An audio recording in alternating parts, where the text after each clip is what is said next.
Thank you, Nakpao. Grabe, ano?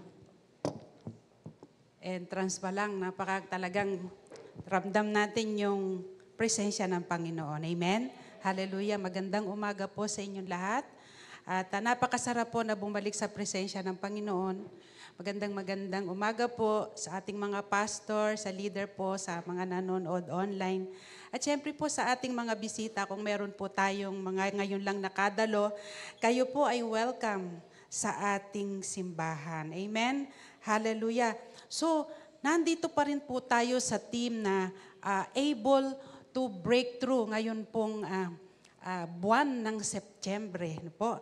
Nasa able to break through pa rin po tayo. So first week po, narinig po natin yung preach ni Pastora Rose po, in the season of breakthrough. So talaga pong tinalakay niya po doon kung paano ba tayo yung ating mga buhay pag nasa season na po tayo ng breakthrough. At no second week po, si Coach Francis, sabi niya, getting through, not getting over. Sabi niya, hindi lang natin po dapat ito harapin, kundi dapat ay lampasan po natin.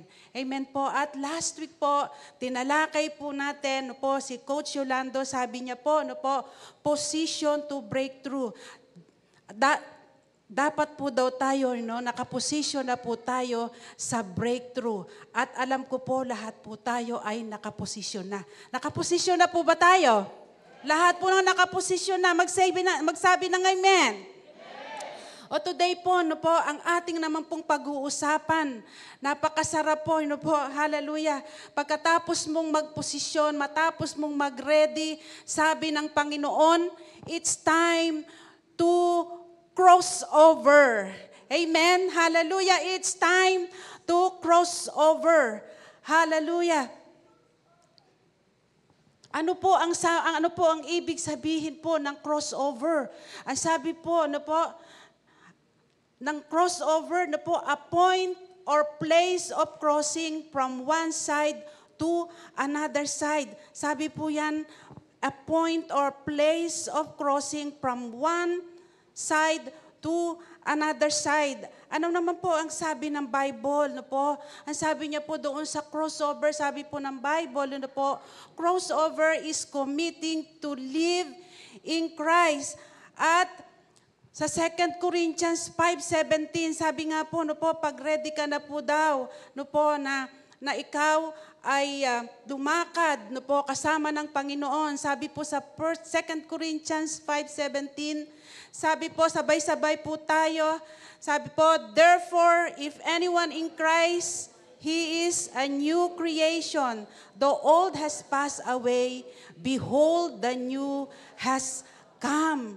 So, it's time to break through. Amen, hallelujah. Ang ating pong text ay makikita sa Book of Mark 4:35 hanggang 41. King James Version po, inaanyayahan ko po lahat na tumayo upang sa paggalang po ng salita ng ating Panginoon.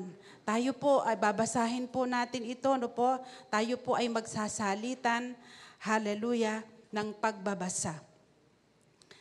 Sabi po dito, Mark 4:35 hanggang 41. And the same day, when the even was come, he said unto them, let us pass over unto the other side. Kayo naman po. 1, 2, begin. And then when they took him.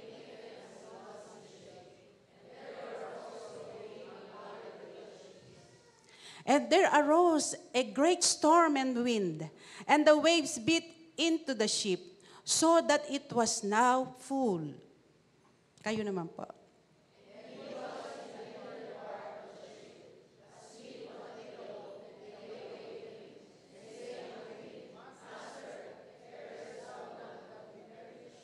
And he arose and rebuked the wind and said unto the sea, peace, be still. And the wind ceased, and there was a great calm. Kayo naman po. And he said,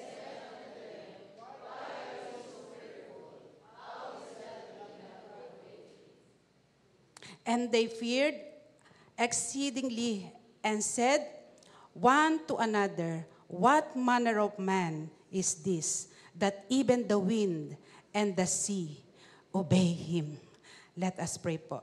Heavenly Father, maraming salamat po sa pribilehiyo, Panginoon, na kami po, Panginoon, ay magkasama-sama ngayon umaga, O Jesus.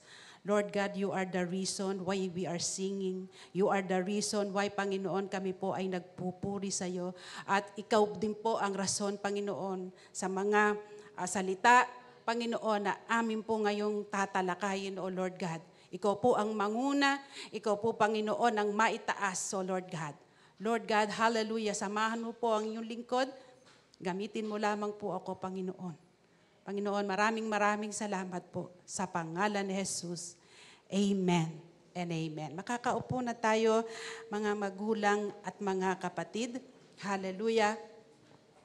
Ang sabi po sa ating binasa, the Word of God is telling us to be confident that Jesus had power over the storm.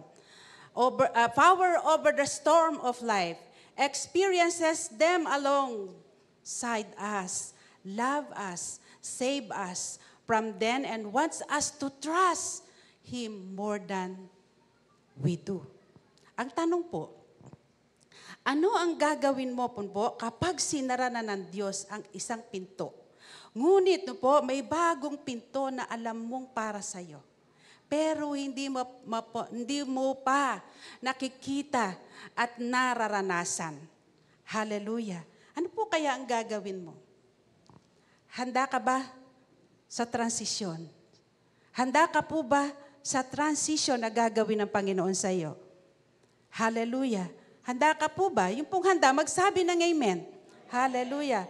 Tanong, nakaposisyon ka na po ba? Amen? Nakaposisyon na po ba tayo? May papakita po ako sa inyong picture. Yung picture na to, nung gabi, nung sabi ng Panginoon, nung naglalayag sila, napakatahimik po ng dagat nang sila po ay maglalayag na. Very calm. So iyan po yung dagat nang bago po tawagin ng Panginoon yung kanyang mga disciple para po maglayag sa kabilang side. Pero po ang tanong, kung ganito na po ba, yung dagat, tutuloy ka pa rin po ba? Pag po ba yung dagat ay maalo na, tutuloy pa rin po ba tayo? Hallelujah. Sa ating buhay po, mga magulang at mga kapatid, tayo po ay may mga pagkakataon na lumingon, at mapagtanto natin na may mga bagay po sa ating buhay na gugustuhin pa nating iwan. I'm not talking about people specifically, maaring may mga tao na kailangan natin pong iwanan sa ating paglalakad on our walk with Jesus. Hallelujah. Ang talata pong ito na ating binasa, it can be preached sa lahat po ng iba-ibang anggulo, yung pagka-Diyos ni Jesus, ang kapangyarihan ng ating Panginoon, yung kakulangan po ng pananampalataya at iba pa. Ngunit po sa pagkakataong ito, gusto ng Lord na talakayin natin yung pagtawid. Gaya ng sinabi po ng Panginoon sa talata, tumawid sa kabilang panig. Go over to the other side. Hallelujah. Paano nga po ba kung ang dagat po, napakaalo na? Tayo po ba ay susunod pa sa panawagan ng Panginoon? Hallelujah. Magpapatuloy ka pa rin po ba? If ang sagot mo, yes. Paano po kung ang daming balakid? Paano po kung marami na pong alon na naghihintay sa iyo? Di po ba nakakatakot? Paano kaya ang gagawin ko? Minsan na tayo po ay nagkakaroon po ng mga katanungan sa ating sarili. Kadalasan po, nasa-shock na tayo, pag ganun po yung ating sitwasyon. Ang tanong, how to cross over, pag ang dagat na ay ganun ka-wavy, no po, kaalon. Sabi ni Lord, no po sa'yo, halika anak, tawid tayo sa kabila. No po. Pero ano po ang gagawin natin?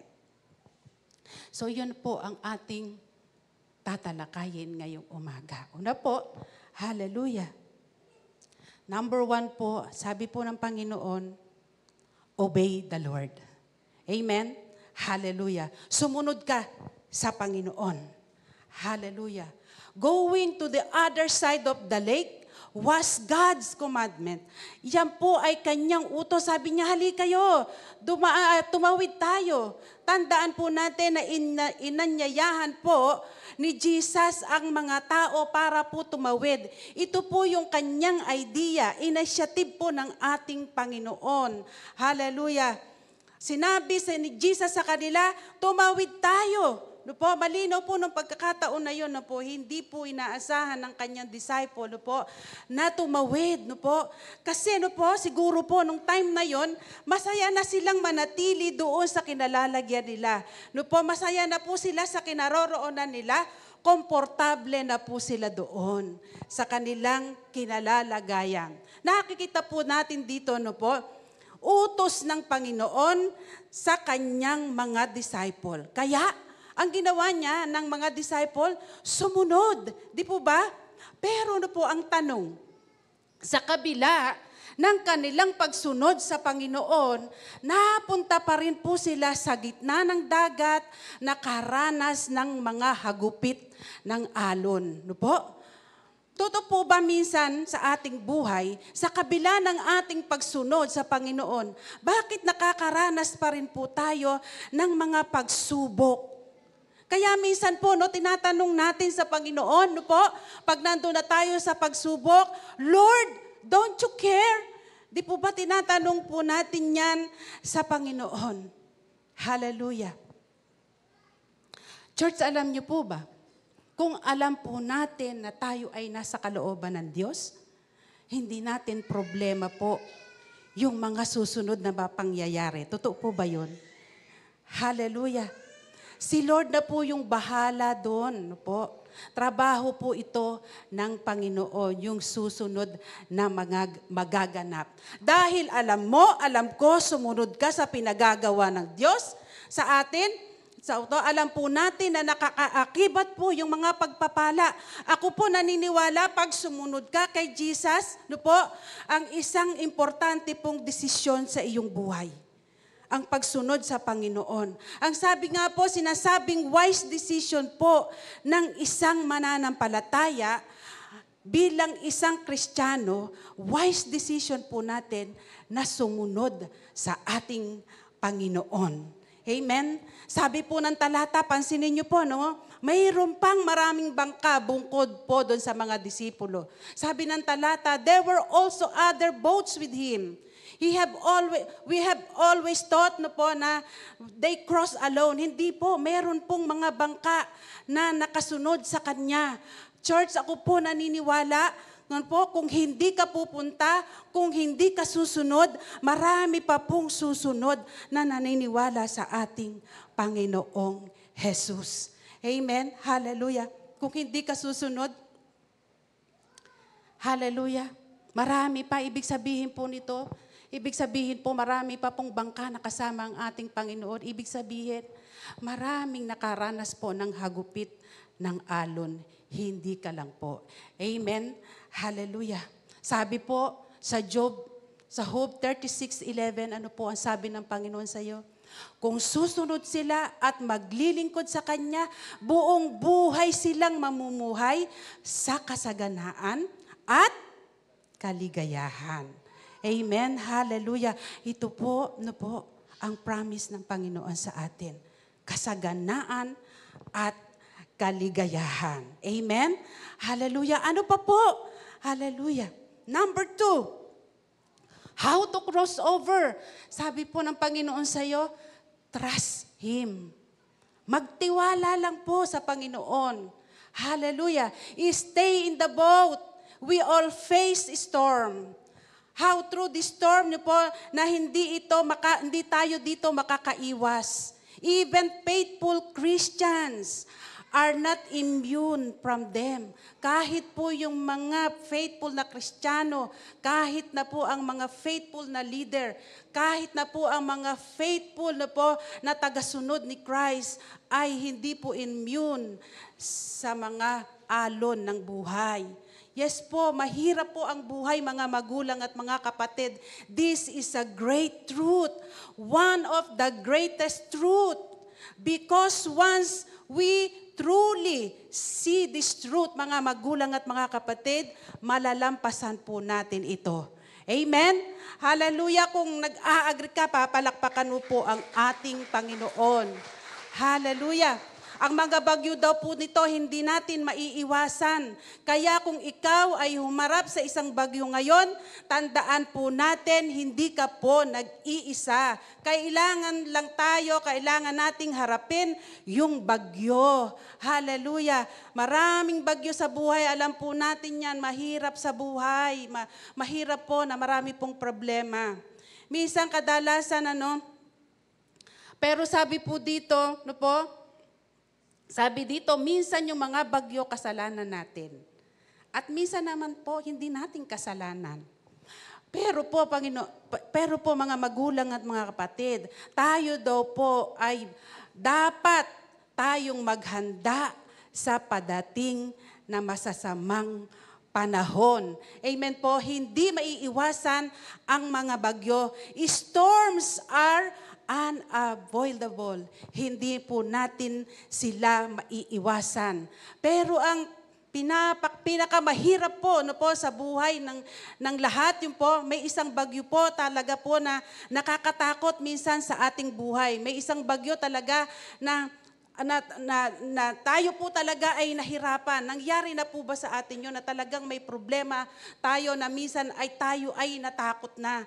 Ganito din po siguro yun po yung naramdaman ng mga disciple niya nung nandun sila habang nagngangalit po yung alon. Hallelujah. Kaya po nagtanong sila, sabi nila sa Panginoon, Teacher, don't you care if we drown? Sabi, Teacher, ano ka ba? Wala ka bang pakailam kahit tayo ay lulubog na? Hallelujah. Alam niyo po mga magulang at mga kapatid, ito po ang karaniwan na tinatanong natin sa Panginoon. Di po ba? Hallelujah. Sabi, pag daw kasama po natin ang Panginoon, hindi po tayo matatakot. Totoo po ba? Pagkasama natin ang Panginoon, hindi po tayo matatakot. Ang tanong, pero,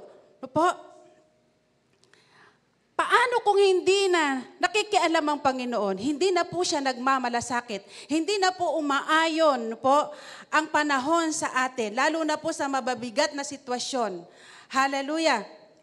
Di ba nagtatanong din po tayo sa Panginoon, Hallelujah, Lord, may pakialam ka ba sa akin? Tinatanong po natin yan karamihan sa ating Panginoon. Pero mga church, kung tunay tayong naniniwala sa Panginoon na siya ay may pakialam, wala nang bagyo na hindi po natin kayang lampasan. Kaya po natin yang lampasan. Amen? Hallelujah. Kayang-kaya po natin lampasan. Sabi ng Panginoon, Church, manatili sa bangka. Kahit na parang lahat ay mawawasak na sa paligid mo. Hallelujah. Kahit na ang Panginoon ay para bang natutulog lang. Natutulog siya. Na komportable. Hallelujah. Sabi pa ng Panginoon, magtiwala ka lang sa Kanya. Siya ang Diyos na kayang patahimikin ang dagat. Amen, hallelujah. Isang salita niya lang tatahimik at siya lamang din po yung magdadala sa iyo sa gitna ng karagatan. Pero siya din ang magliligtas sa iyo at dadaling ka sa kabila.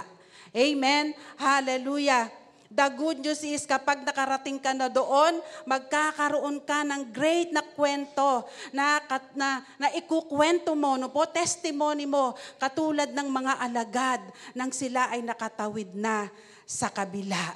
Amen. Hallelujah. Mahal ka ng Diyos. Mga kapatid, nais niyang matupad ang iyong kapalaran. No po? He wants to fulfill your destiny. Kung ikaw ay dumadaan sa pagbabago, ito ay dahil mas mabuti siyang inihahanda po para sa iyo. Manatili ka lang po sa bangka. Dadaling ka ni Jesus sa kabila. Stay in the boat. Trust Him. Hallelujah. Kamayan mo yung katabi mo. Trust Him.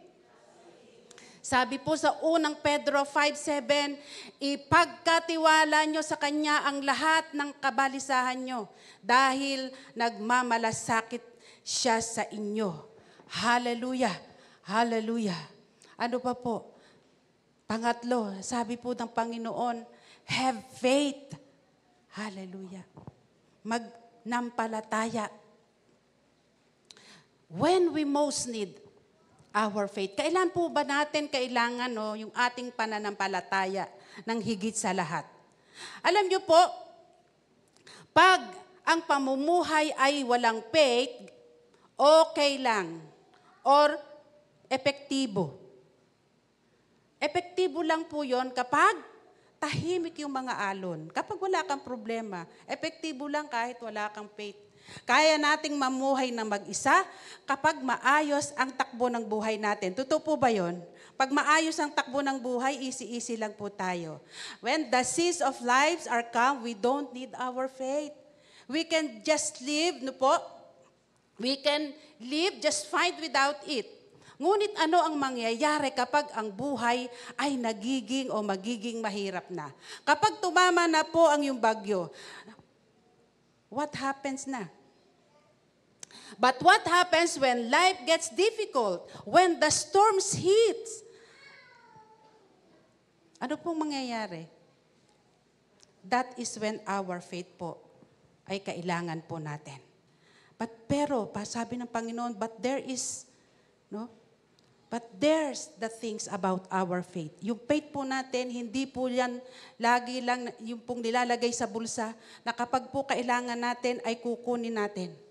Hindi po ganyan ang ating faith na dito lang sa bulsa. Kapag kailangan na po natin, kukunin natin. Sabi po, dapat daw po yung faith natin ay kailangan parang muscle ng ating mga katawan, ini-exercise po natin. Na pagdating po ng kalamidad, na tayo po ay malakas. Hindi po yan available palagi na laging pwede nating damputin sa ating bulsa. Hallelujah. Ang ating pang-araw-araw na panalangin daw po yung nagpapalakas sa atin. Yan na nagpapalakas sa muscle ng ating pananampalataya. Yung pagbabasa po natin ng Bible, yung ating lunghuguhang pagsamba katulad nito, yung ating pong mga devotion. Hallelujah. Yung ating pong pag-share ng salita ng Diyos sa ating pamilya.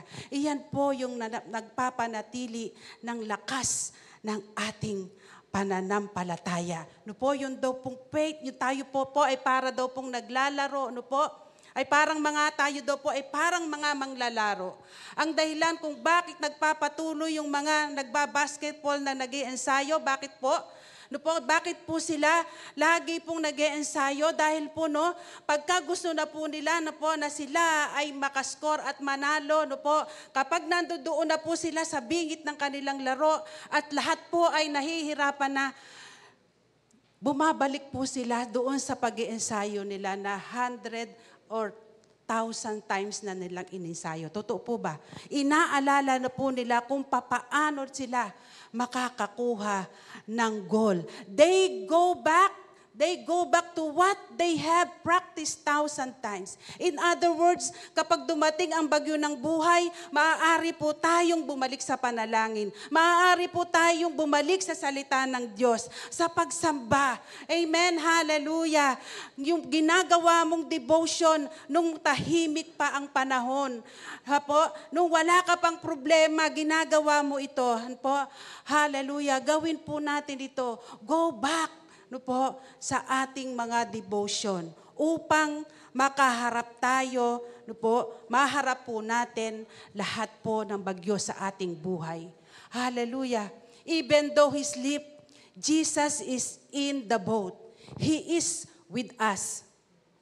Kahit siya'y natutulog, no po, ang ating pananampalataya ay nagtuturo sa atin na magtiwala tayo sa Panginoon. Hallelujah. Kasama natin siya sa bangka.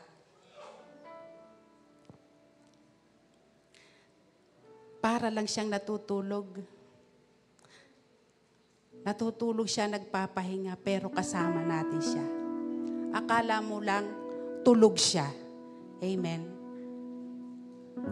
Tapikin mo nga yung katabi mo, akala mo lang tulog yan. Amen, hallelujah. Pero kasama natin siya. Hallelujah. Kapag dumating ang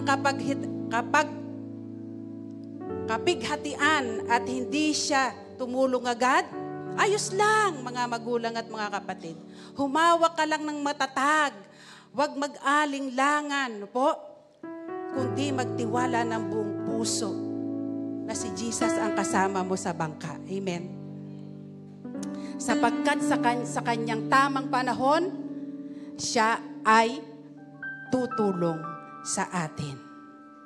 Hallelujah. Gawin po ng salita.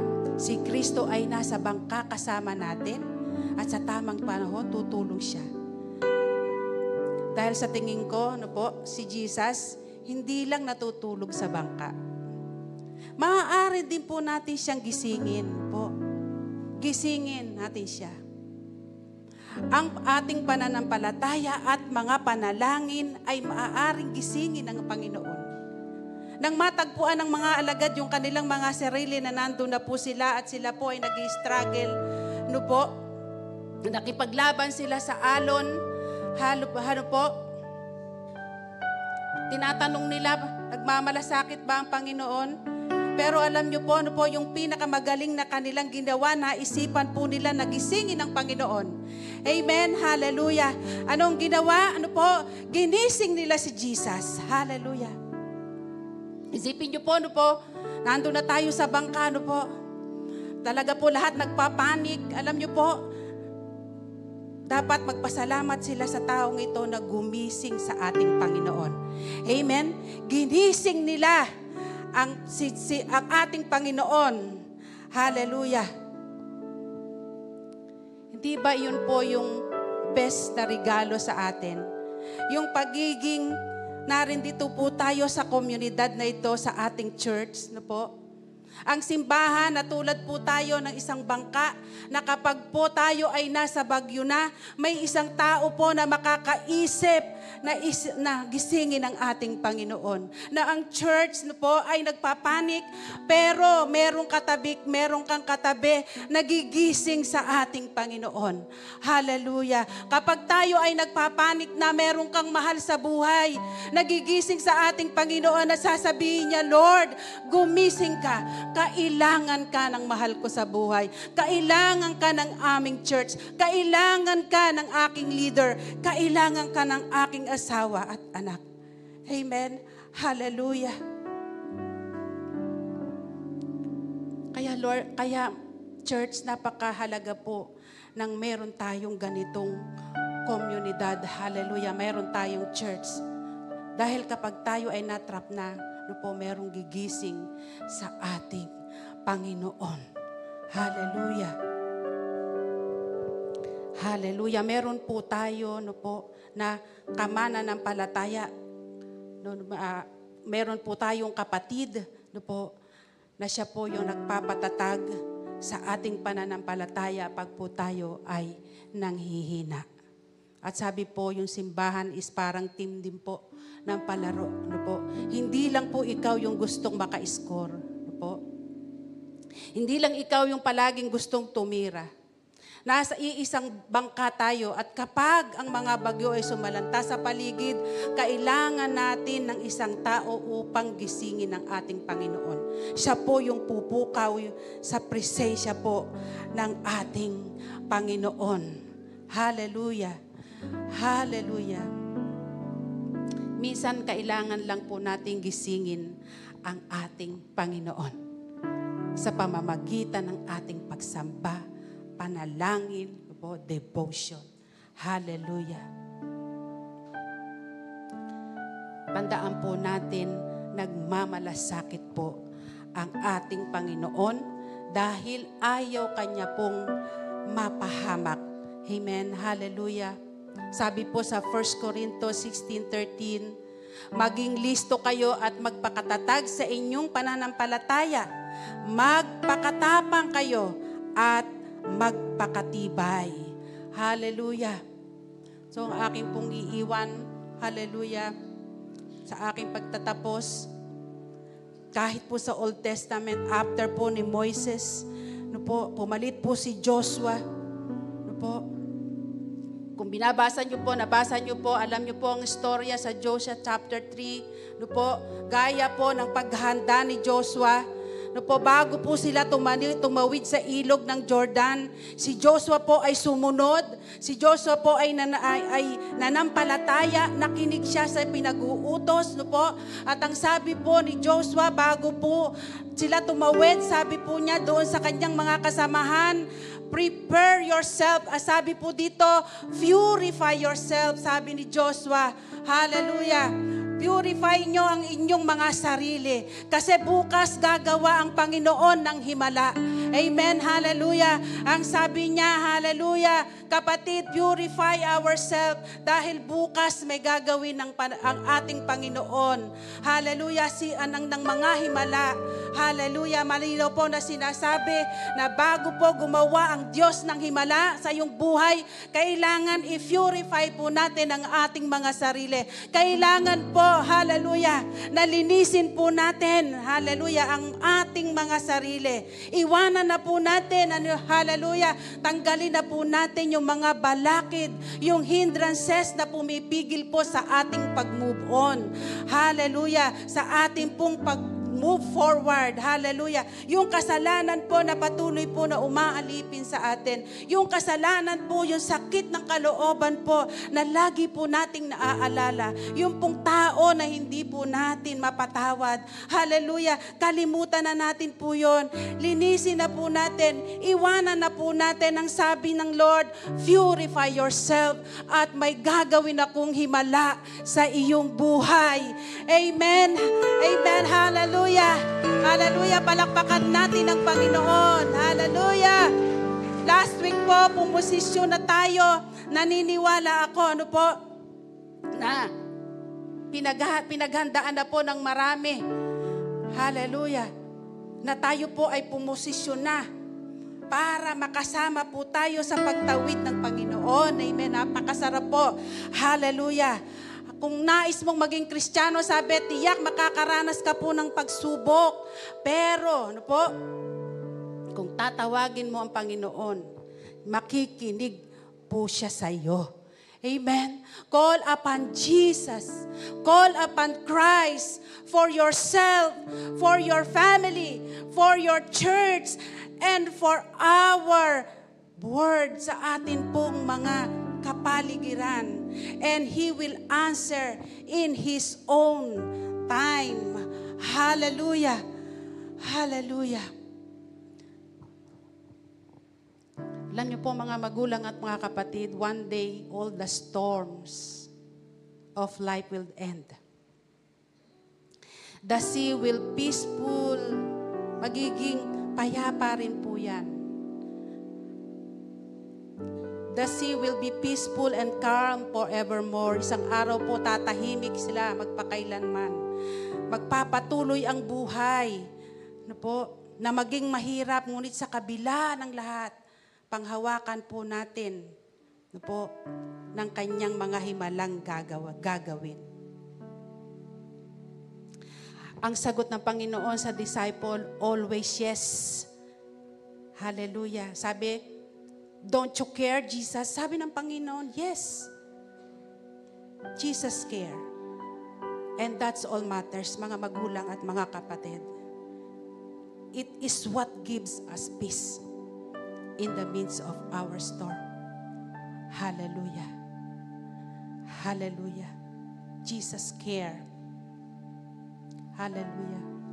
Let's cross the other side, said the Lord. Sabi ni Lord, I told you to go to other side. He is confident. We will reach the other side. That's why He sleep like a baby. Isa lang po ang ibig sabihin, mga magulang at mga kapatid. Isa lang ang ibig sabihin ng Panginoon sa iyo, kaya siya natutulog. Sabi niya, "Nak, trust me." Hallelujah. Just relax, don't worry. Just trust and obey and have faith sa ating Panginoon. Amen. Palakpakan po natin ang Panginoon. Hallelujah. This time, tatayo po tayo. Hallelujah, sa presensya ng Panginoon. Church, we will cross over together to change your story. Hallelujah. Life has two sides. Never conclude to one side only. Hallelujah. Magko-cross po tayo, mga magulang at mga kapatid. Kung doon, kung dito may ingay, doon po may katahimikan. Kung dito po maraming problema, doon po may resulta po ang problema. Kung dito po may sakit, sa other side po may kagalingan po. Kung dito po maraming bayarin, doon sa other side may solusyon. Hallelujah. Dito po hindi nagkakaunawaan ng pamilya, doon po sa other side may reconciliation. Amen. Here, may mga hates. Doon may pagmamahalan, may unity. Hallelujah. May submission. Hallelujah. Church, dito marami kang testimony. Sabi ng Panginoon, "Go with me and cross." Kasi doon, mas marami kang testimony na ite-testify. Hallelujah. Dito, kung may iiwanan ka, anak, doon may maghihintay sa'yo. Hallelujah. Let's cross over with me. Hallelujah. Let's cross over to the other side. Hallelujah. Glory to God.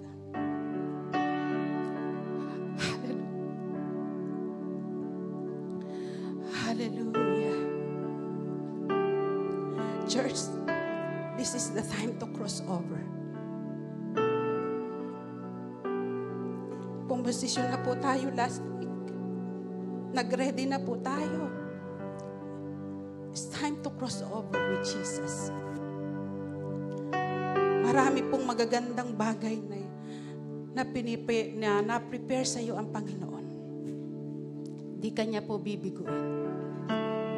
Hallelujah. Gusto lang niya na sumama ka sa Kanya. Gusto lang niya na mag-obey ka sa Kanya. Gusto niya na mag-trust ka sa Kanya. At gusto niya yung faith mo panatilihin mo at patatagin. Amen. Hallelujah. As we contemplate this song,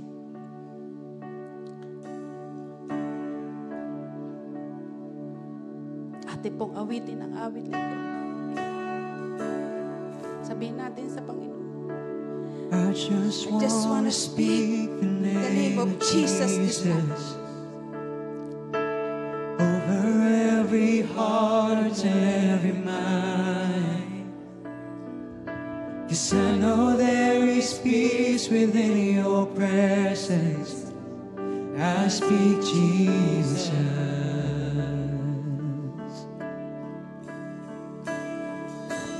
I just want to speak the name of Jesus. Hallelujah. Till every dark addiction starts to break.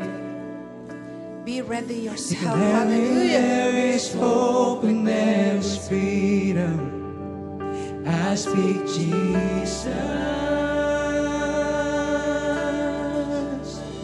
Your name is power. Your name is healing.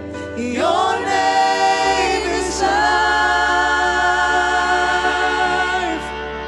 Break every stronghold. Shine through the shadows. Burn like a fire.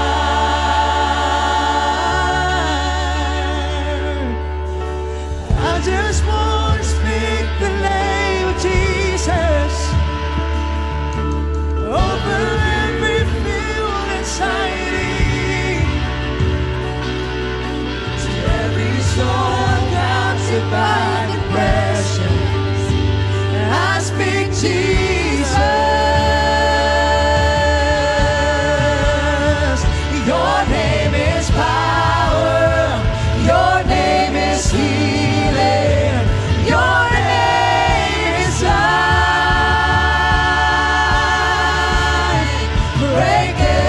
stronghold, shine through the shadows, burn like a fire.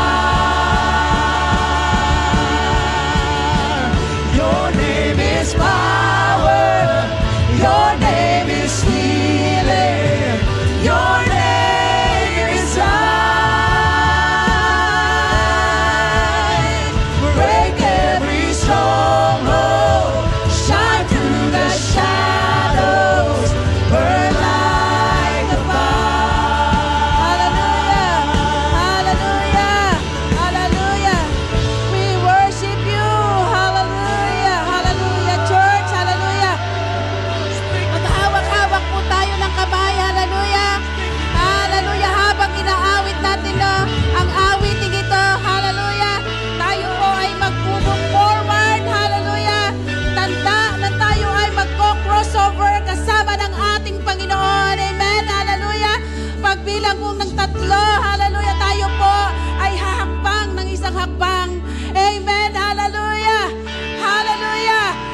1, 2, 3, crossover! Hallelujah!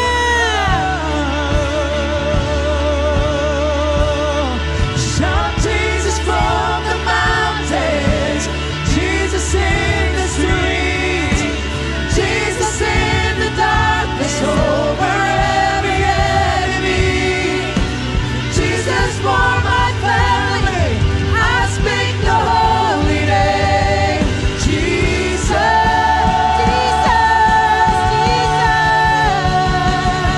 Shout Jesus from the mountains, Jesus in the streets, Jesus in the darkness over every enemy. Jesus for my family, I speak the holy name.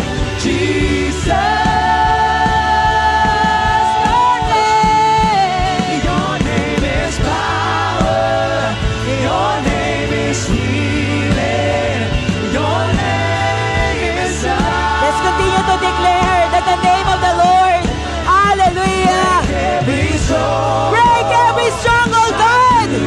Ora karababahay. Yaba, your name. name is power, Come on, let's continue to declare. your name is healing, Your name is love.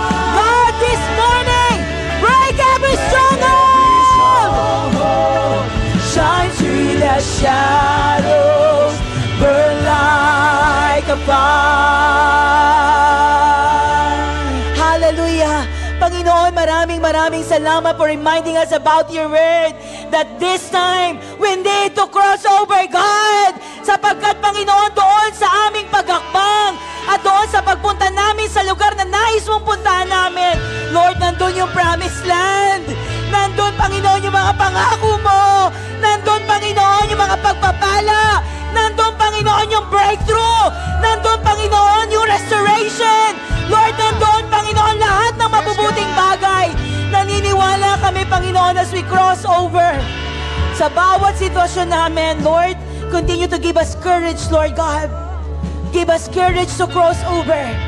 Give us courage, Lord God. Hallelujah, to break every chain in our lives. Hallelujah, Father, we thank you, Lord God, for reminding us about your word. Lord, naniniwala kami, lalabas kami mula sa lugar na ito, that we are courageous.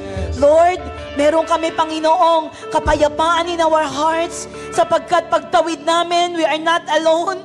Lord, marahil, Panginoon, di namin nakikita that you are awake. But God, we know, Lord God, ni gusto mo lang ibigay namin sa iyo, Panginoon, ang aming buong pagtitiwala. Ano man ang aming mga kalalagayan at sitwasyon, nais mo lang kami, Panginoong, ilagay yung aming pagtitiwala sa iyo. Lord, hindi ko po alam kung ano ang sitwasyon ng bawat isa po sa amin. We have different situation na hindi maayos, hindi maganda. But God, we entrust everything into your hands. Patuloy naming ipagkakatiwala sa iyo, Panginoon, yung bawat akbang, bawat desisyon, bawat gagawin. Kasi naniniwala kami, Panginoon, na sa bawat pinagkatiwala namin sa iyong mga kamay. Lord, may maayos na direksyon. May maayos na patutunguhan. May maayos na pupuntahan. Sa umagang ito, punuin mo ang aming mga puso ng kapayapaan. Ilagay sa aming mga kaisipan ang iyong salita. Nalalabas kami mula sa lugar na ito, bit-bit at daladala ang mga aral, Panginoon, mula dito. At magkakaroon, Panginoon, ng application sa aming pong mga buhay. Patuloy na pagpalain mo ang iyong lingkod na ginamit sa umagang ito. Lord, gamitin mo siya. Body, soul, and spirit, continue to bless her in the mighty name of Jesus. Siya at ang kanyang buong sambahayan, Panginoon. Lord, magliliwanag, Panginoon. Saan mo sila man siya dalhin, Panginoon, at patuloy na magiging pagpapala sa iba. Lord, maraming salamat. Church, let's all lift up our hands to the Lord this morning and let us receive the prayer of blessing. The Lord bless you. The Lord keep you. I receive. May His face shine upon you. I receive. The Lord bless the work of your hands. I receive. The Lord give you hope. I receive. Peace. I receive. Love and joy. I receive. The Lord give you breakthrough. I receive. In the mighty name of Jesus. And everybody say aloud, Amen. And amen. Palakpakan po natin ang Panginoon. Hallelujah! Tapos na po ang ating gawain. Kamayan po natin ang bawat isa. Iparamdam po natin yung pag-ibig ng Diyos sa umaga pong ito. See you next Sunday. Continue to shine for Jesus. God bless you all. Bye-bye. Shalom, shalom.